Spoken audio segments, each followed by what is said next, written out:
the Players' Cup is the premier event. People love team aspects. Golf's an individual sport, and you rarely, except like in four-ball competition, do you get a chance to play on a team. There's not a lot of tournaments that I can realistically compete in.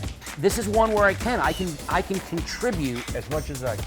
Yeah, being in the Players' Cup means that there's a status attached to it. And if you don't know what the Players' Cup is, you ask someone, and immediately you get, oh, the Players' Cup. Let me tell you about that. In what other event can you play on a team of 14 people against 3 other teams of 14 people? I mean, that's an enormous amount of golfers. They move the pins to what are called Players' Cup pins. They put tee boxes occasionally in places that you wouldn't otherwise get to hit from. They turn 10 on the day of the scramble into a fun hole.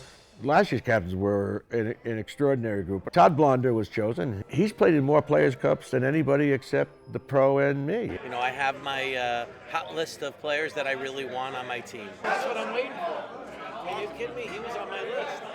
Every team player is a valuable asset to TJ's Motorheads. The second pick, Rob Justice, was an absolute no-brainer. He's going to put every ounce of his energy into doing it as best he can. The first time I was captain, I actually should have won. We realized that we could have teammates helping draft. I thought the captains had to be, he loses his pick, right? He's not only just very competitive, but very understanding. Then we had Jim Epps, who was our third captain. Well, there probably isn't a more respected guy at this club. Wherever I get positioned, I've gone through and rated, evaluated all of the tiers. I don't know if any of the other captains have picked up on this, but I think it'll be pretty cool when we take this cup home. Everybody wants to play with and for Jim, and Tony Saragusa is as competitive as anybody there is. I got him? Oh, good. I wanted him. No, I really did. Never missed a Players' group. Strategically, how you pick your teams is based on your ability to know the players and their competitive level, and what to look for when you're matching them up for the different formats. So I just want to wish the other captains the best of luck, and hopefully they'll be shaking my hand at the end. Because I inundate them by giving each captain a thick notebook with the results of every player's group match for the last 18 years and every player's cup match for the last 18 years. There's a lot of information for them to sort through to figure out who's been successful. I can promise you that no one overthought anything more than Rob Justice. I'm sure Rob grinded those numbers that he gave him into a fine dust. Todd might have too, but you'd never know it. And I don't think I've ever seen Jim Epps give even the appearance of stress. And Tony Saragusa is the opposite. Goose will talk you to death with every aspect of it. They were excellent captains. Last year was a really good year, I think, for that reason as much as anything.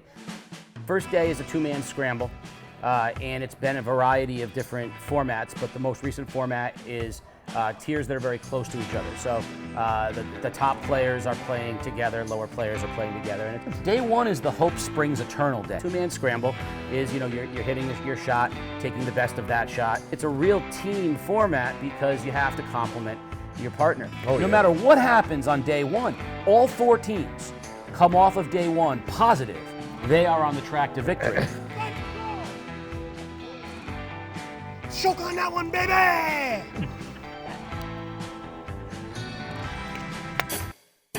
The next day you move on to best ball, so now you're playing with your partner again. It's a little more tense. Got a close match right now based on what I'm seeing.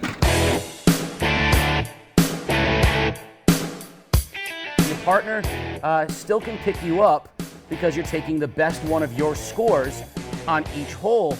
People come off of day 2, and that's where you start to see, the pressure cracking and the stress. It's been a lot of fun so far, except for our opponents have made 3 birdies on us in the last 5 holes. That's a little tough, but we're not going to give up. And day 3 is lump in the throat day. Because you're all by yourself. You're playing the other 3 people in your flight, in your tier, and there's no one there to help you. If the Wizard shoots the course record, he can only win 3 points on Sunday. And if John Gunderman shoots 80, he can win 3 points on Sunday.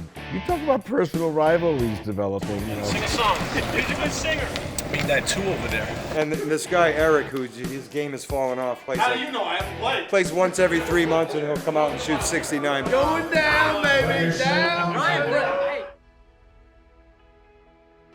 Saturday night we have the putting contest. You have to make a certain score in order to advance to the next round. And In the early rounds, it doesn't feel as competitive. It's a lot more laid back.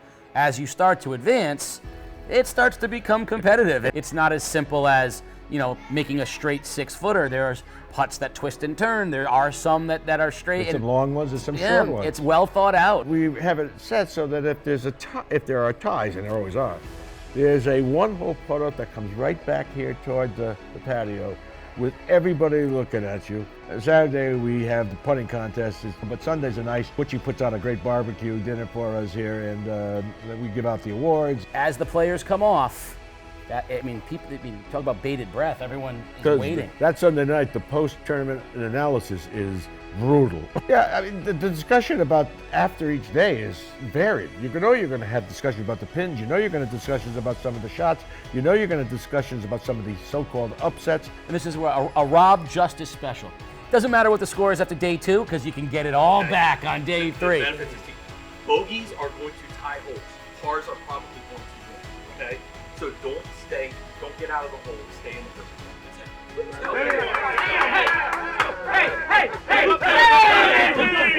Pick up 4. That's all we got to do. And a good captain is thinking, all we have to do is go out and get 40 points in singles. And Todd's group did exactly that. Yeah, They just romped on day 3 on the singles matches. They did well, and they won the cup as a result. It's about getting to know people and getting to know how other people play golf and watching different players play golf and learning how different people approach the game.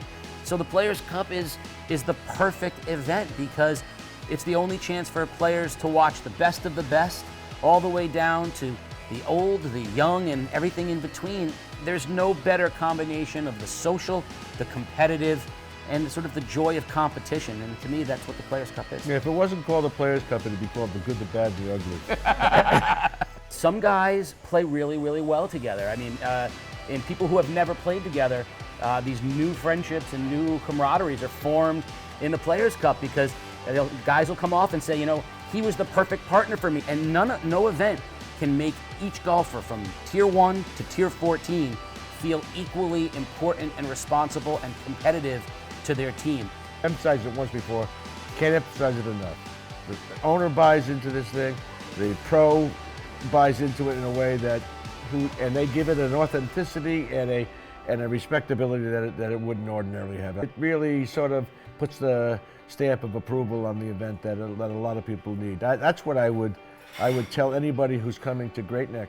Hey, here's a chance for you to get to know everybody. If you like competitive golf, this is an event that you get to compete in.